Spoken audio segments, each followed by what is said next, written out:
Mis queridos amigos, gracias por continuar en la sintonía de A Viva Voz Radio. Voy a presentarles a continuación desde HCJB el programa Ciudad Médica. Ciudad Médica, un espacio para tu salud. Hola, ¿qué tal? Qué gusto poder acompañarte. Yo soy Ofelia Díaz de Simbaña en este mundo tan apasionante de la salud. Generalmente cuando consumimos un limón se descarta la cáscara y solo se usa la pulpa y el jugo de limón. Sin embargo, se ha encontrado que la cáscara de limón contiene compuestos bioactivos que tienen beneficios para la salud. Propiedades como, por ejemplo, el contenido en vitamina C. Una cucharada de 6 gramos contiene 7.74 miligramos de vitamina C y 0.64 gramos de fibra. Además, es baja en calorías y tiene pequeñas cantidades de calcio, potasio y magnesio. También la cáscara de limón contiene sustancias antibacterianas que pueden inhibir el crecimiento de microorganismos como Streptococcus mutans, presentes en las caries, placa dental e infecciones de las encías. También puede potenciar el sistema inmune debido a su contenido de flavonoides y vitamina C. La cáscara de limón puede estimular el sistema inmune y proteger la salud. Pero los beneficios de tomar limón pues es promover la salud coronaria por su contenido en vitamina C, flavonoides y pectina, la principal fibra de la cáscara de limón. Reduce riesgos de enfermedades cardiovasculares al disminuir los niveles de colesterol en la sangre. Una revisión incluyó a 14 estudios y encontró que 10 miligramos de flavonoides al día puede ayudar el riesgo de enfermedades cardiovasculares en un 5% según una publicación de la revista British Journal Nutrition.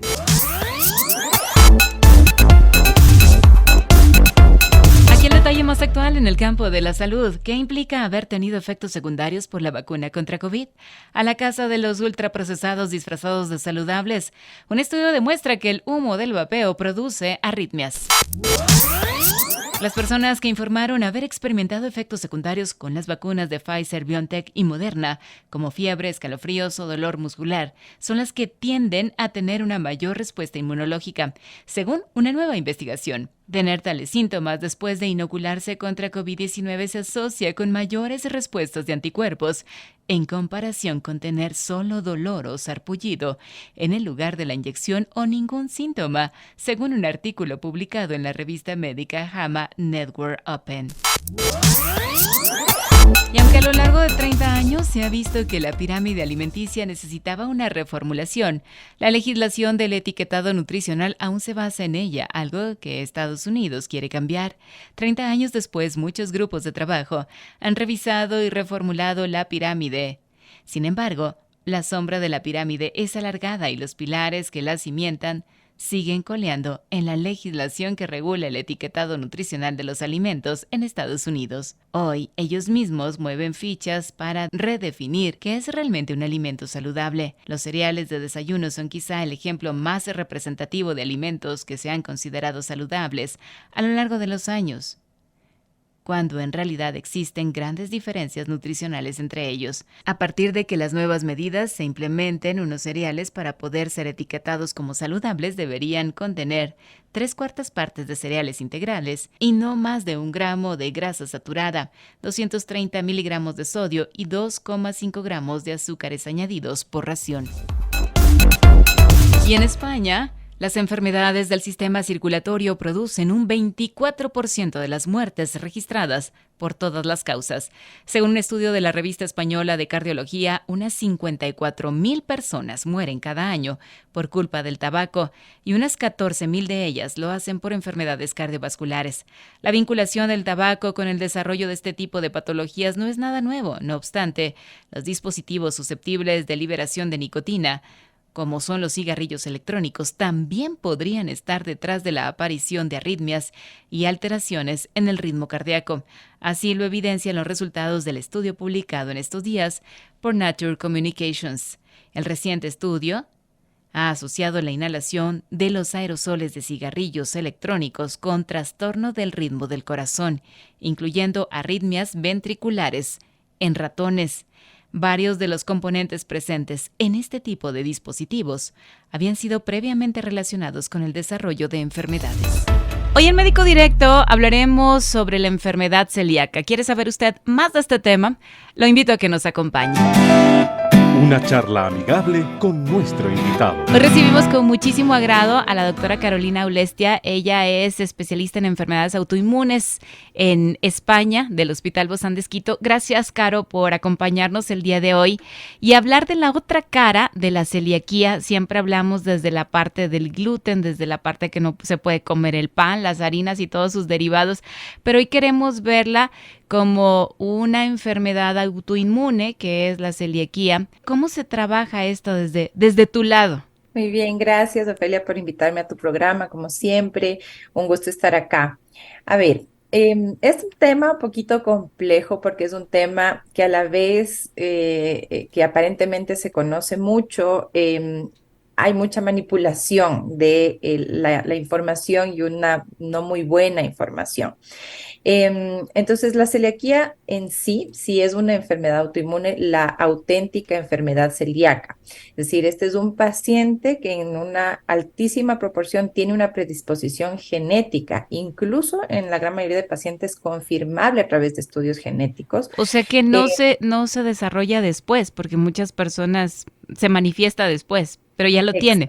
Es decir, sí puede variar la época en la vida en la que se manifieste, pero la auténtica celiaquía viene ya dado por una condición genética hasta en un 90% de pacientes, y el paciente va a desarrollar anticuerpos en contra justamente del gluten o de las partes del gluten, ¿no? Que el gluten es una proteína, básicamente, que tiene varias partecitas, y esta proteína se encuentra en el trigo principalmente, pero también en la cebada, en el centeno, en la avena y en todos los derivados que existan de estos alimentos. Entonces, el paciente desarrolla anticuerpos contra la gliandina, por ejemplo, que es una parte justamente del gluten, o desarrolla anticuerpos en la mucosa, tanto así que es, entre comillas, destructiva del intestino delgado, porque va a producir mucha inflamación a este nivel, va a aplanar las vellosidades, y esta porción del tracto digestivo es muy importante justamente para la absorción de nutrientes, de una gran cantidad de nutrientes. Entonces el paciente va a tener manifestaciones severas, ¿no? O sea, va a ser un paciente desnutrido. Exacto. Entonces el paciente, digamos que hay un poco de rangos en cuanto a las manifestaciones clínicas de la enfermedad, pero principalmente el clásico paciente va a ser un paciente que tenga trastorno malabsortivo, es decir, va a tener diarrea, va a estar bajo de peso, va a tener baja de vitaminas, una serie de vitaminas, y esto a la vez va a producir efectos físicos, ¿no? También. Actualmente en el mercado, pues, y tal vez a eso te referías, ¿no? Al inicio de la entrevista, donde se ha tergiversado mucho esta información, pero existen muchos productos que dicen libre de gluten. ¿Estos Correcto. sirven en algo para este tipo de pacientes? Entonces, fíjate, hay que hablar un poquito de estadística, y esta sí es una enfermedad autoinmune, pero compromete al 1% de la población. Y ahí va la otra parte, porque es importante distinguir un celíaco, auténticamente celíaco, de un intolerante al gluten o de un alérgico al gluten, que eso ya es distinto. Y ahí es a lo que yo iba, porque con la información que ahora uno tiene acceso rápidamente en el internet, la gente dice, a ver, voy a ver si mis síntomas son compatibles. Entonces yo tengo distensión abdominal, gases, me duele la cabeza, voy a dejar de comer gluten. Y la gente en una altísima proporción deja por sí mismos y se autoimpone una dieta libre de gluten. ¿Qué sucede? Que el cuerpo humano, o sea, los seres humanos somos omnívoros, podemos comer absolutamente todo. Y de hecho, todos los grupos de alimentos son importantes para una buena nutrición.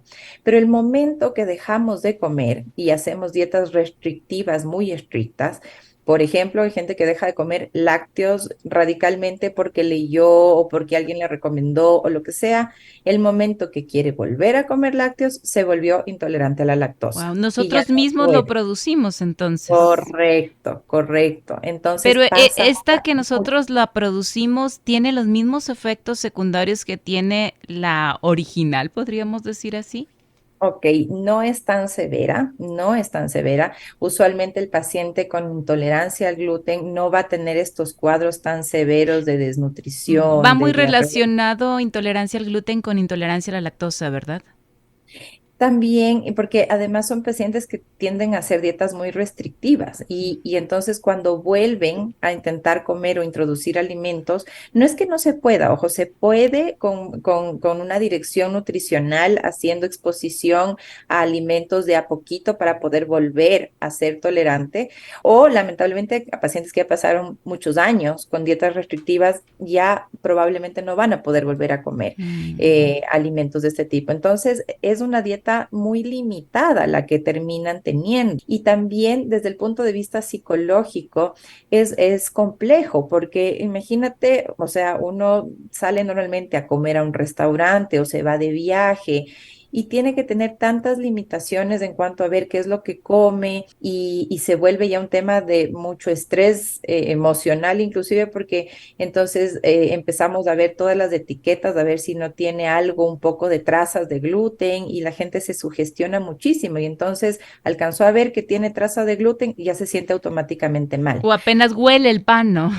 Ni siquiera Sí, probarlo. correcto. Entonces, sí es súper importante saber si el paciente es realmente celíaco, si el paciente es intolerante al gluten o si el paciente es alérgico al gluten, que son cosas totalmente diferentes, manejadas de manera diferente, que tienen que ser también estudiadas, ¿no? Para saber. ¿Qué tipo de reacción inmunológica ocurre entonces en esta enfermedad celíaca? Justamente lo que te comentaba, como que el centro de acción va a ser justamente las vellosidades intestinales a nivel del intestino delgado. Por lo tanto, no puedes Entonces, absorber bien los alimentos. correcto, no absorbes bien, entonces vas a tener bajas proteínas, bajas vitaminas, es un paciente que tiende a tener problemas y esa es la otra parte importante. Hay que tener esta otra perspectiva no solo del gastroenterólogo, porque hay las manifestaciones extraintestinales. Entonces, una Ujú. cosa es tener problemas digestivos exclusivamente